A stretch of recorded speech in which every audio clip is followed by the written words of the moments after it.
Power set क्या होता है? Set of all subset of a given set denoted by power set. एक कोई सेट है, उसके बहुत सारे सबसेट बनेंगे, हम सारे सेट्स का कलेक्शन ले लेंगे ना, उसको एक सेट के अंदर डाल देंगे, तो उसको हम पावर सेट बोलते हैं। Total number of subsets of A which with cardinality n is 2n। अब ये क्या चीज़ है, देखो ये देखते हैं कि सपोज आपके पास एक कोई सेट है 1,2। अब मुझे इसकी सबसेट्स निकालने हैं, कितने सबसेट्स बनेंगे, तो देखो देखते हैं। एक तो सबसेट मेरा 1 बन जाएगा, 1 इसमें सबसेट है, ये इसका सबसेट है। एक मेरा 2 बन जाएगा, ठीक है। एक ये पूरा का पूरा सेट, हर सेट अपने आपका सबसेट बनता है। एक सबसेट मेरा 1,2 बन गया। और मैंने आपको बताया था 5 जो नल सेट जो होता है या empty set is a subset of every set. ये 4 ही इसके सबसेट बनेंगे, ठीक है। तो टोटल सबसेट कितने बने इसके? 1, 2, 3, 4, टोटल 4 सबसेट्स के बने। अगर मान लो कि एक सेट ए है जिसके अंदर सपोज n एलिमेंट्स होते हैं, सब सपोज A1 A2 ऐसे करते करते AN, अगर n एलिमेंट्स होते ना तो भी हम नंबर ऑफ सबसेट निकाल सकते हैं बाय फॉर्मूला से। तो नंबर ऑफ सबसेट जो बनेंगे ना, टोटल नंबर ऑफ सबसेट जो बनेंगे इसके, वो बनेंगे 2 रेज़ पावर n। n क्या है? Number of elements. चेक करो इसके अंदर क्या, इसमें कितने सबसेट बनने चाहिए? 2 रेज़ पावर n। n क्या है? Number of elements. कितने एलिमेंट्स हैं यहाँ पे? 1, 2 एलिमेंट्स हैं, तो कितने होने? 4। देखो 4 ही इसमें सबसेट बने। सपोज आपके पास एक है B 1 2 सपोज A, ये है मेरे पास। अब मुझे इसके सबसेट निकालने हैं, तो मैं पहले से काउंट कर सकता हूँ कि कितने इसके सबसेट बनेंगे टोटल। इसके टोटल सबसेट बनेंगे 2 रेज़ पावर 3। 3 क्या है? Number of elements. 1 2 3 3 एलिमेंट्स है, तो कितना होगा? 8। इसके टोटल 8 सबसेट बनेंगे। 8 सबसेट लिख कर देखते हैं। पहले तो 1 खुद बन जाएगा, फिर 2 बन जाएगा, फिर A बन जाएगा, ये तो बने। अब 2 के ले लेते हैं हम यहाँ पे 1 2 1 A, ठीक है, और 1 2 1 A, और फिर यहाँ पे 2A।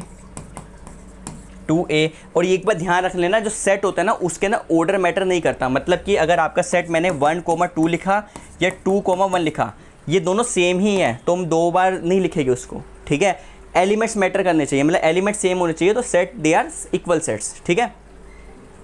1A 2A हो जाएगा, और एक ये पूरा खुद बन जाएगा 1 2A बन जाएगा। एक मेरा 5 बन जाएगा, तो कितने बने? 1 2 3 4 5 6 7 8।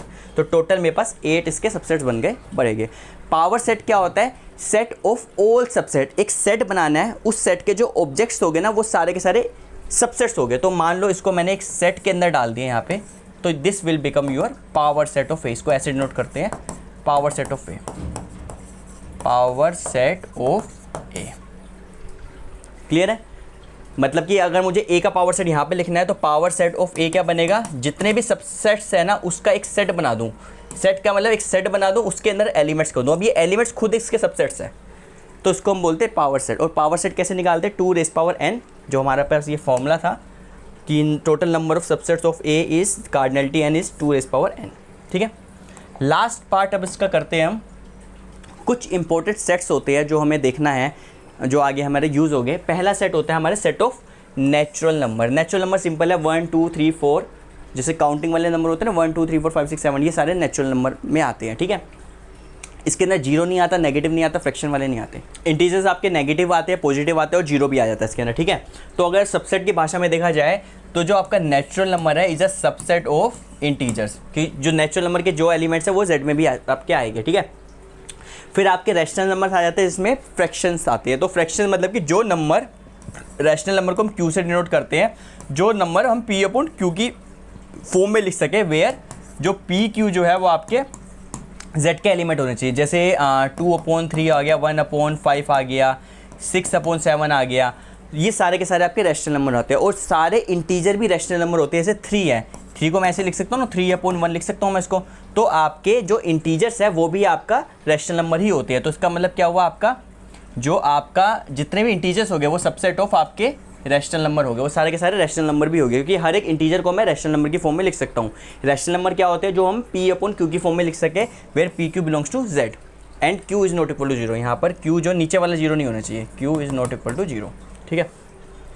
फिर आपके पास इरेशनल नंबर आ जाते हैं। इरेशनल नंबर क्या होते हैं? जो नंबर पी अपॉन क्यू में, सिंपल भाषा में बताऊं, जो नंबर आपके पी अपॉन क्यू में नहीं लिखे जा सके, उस where P and Q are integer, उसको हम इरेशनल नंबर बोलते हैं। जैसे कि आपके पास √2 आ गया।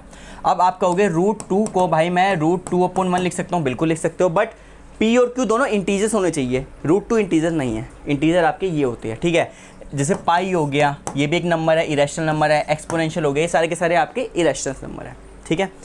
और फिर रियल नंबर आते हैं। आप देखो रियल नंबर क्या होता है, जो भी रैशनल नंबर और इरेशनल नंबर जितने उसको अगर जोड़ दिया जाए तो आपका total real line real number आपके बन जाती है, ठीक है। इंटरवल्स क्या होते हैं, इंटरवल मतलब कि 1,2 इंटरवल का मतलब ये होता है कि ये रियल नंबर है, ये आपका 0 है, यहाँ पे आपका 1 आएगा, यहाँ पे आपका 2 आएगा, ठीक है। 1 और 2 के बीच में जितने भी रैशनल इरेशनल जितने भी नंबर होंगे वो सारे के सारे इस इंटरवल में आ जाएंगे।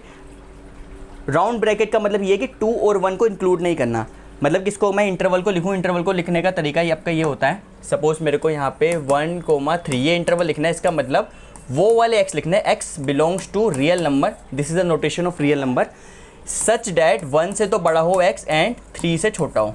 3 और 4 को इंक्लूड नहीं करना क्योंकि यहाँ पे राउंड ब्रैकेट है। अगर आपके पास यहाँ पे ऐसी ब्रैकेट होती 1, 3 तो इसका मतलब क्या होता है, यहाँ पे 1 और 3 को भी इंक्लूड करते हैं, x belongs to real number, वो वाले real number such that 1 less than equal to x less than equal to 3, ठीक है। तो आपके इसी हिसाब से अगर मैं रियल नंबर को अगर इंटरवल में डिनोट करूँ तो मैं -∞ टू इन्फिनिटी लिख सकता हूँ। इन्फिनिटी माइनस इन्फिनिटी इंक्लूड नहीं है यहाँ पे क्योंकि राउंड ब्रैकेट है, उसके बीच में जितने भी नंबर है रैशनल इरेशनल वो आपके रियल नंबर आ जाएंगे, ठीक है। अब आते हैं कुछ सेट्स, जैसे एम्प्टी सेट तो हमने कर लिया था। एम्प्टी सेट क्या होता है आपका, ये 5 से डिनोट करते हैं हम। हर एम्प्टी सेट जो होता है किसी सब सारे सेट का सबसेट बनता ही बनता है, वो हमने देख लिया। इक्वल सेट, दो सेट इक्वल में कब होते हैं, दो सेट इक्वल तब होते हैं जब दोनों के एलिमेंट्स आपके सेम होने चाहिए। मतलब कि ए मैंने एक सेट ले लिया सपोज 1, 2, 3, बी मैंने एक सेट ले लिया सपोज 2, 3 एंड 1, ये सेट इक्वल है। यहाँ पे ऑर्डर मैटर नहीं करता, ये मैंने आपको पहले भी बताया था कि सेट के अंदर मतलब ऑर्डर मतलब मैंने यहाँ 1 पहले लिखा, यहाँ पे 1 बाद में लिख दिया, कोई मैटर नहीं करता। मैटर क्या करता है कि ये 1 है, इसमें भी 1 होना चाहिए, जो इसमें एलिमेंट्स है वो सारे एलिमेंट्स में होने चाहिए, जो इसमें है वो उसमें होने चाहिए। मतलब इसको कंटेनमेंट की अगर भाषा में कर दूँ सबसेट की, A is a subset of B होना चाहिए, पूरा पूरा ए इसमें कंटेन हो जाए, और B is a subset of A होना चाहिए, तो हम कहते हैं A is equal to B। Order matter नहीं करता। फाइनाइट सेट मतलब कोई सेट जिसके अंदर फाइनाइट नंबर ऑफ एलिमेंट्स हो, जैसे ये हमारे फाइनाइट सेट्स हैं। इनफाइनाइट सेट किसे होते हैं, जिसमें इनफाइनाइट नंबर ऑफ एलिमेंट्स हो, जैसे सेट ऑफ नेचुरल नंबर हमने किया था, क्या था 1, 2, 3 एंड सो ऑन, तो ये आपका इनफाइनाइट सेट है क्योंकि इसमें इनफाइनाइट नंबर ऑफ एलिमेंट्स है। सो अभी के लिए इस वीडियो के लिए इतना ही। नेक्स्ट वीडियो में हम इसके आगे का पार्ट पढ़ेंगे। अगर आपको कोई डाउट है तो आप नीचे कमेंट में लिखो, I will answer.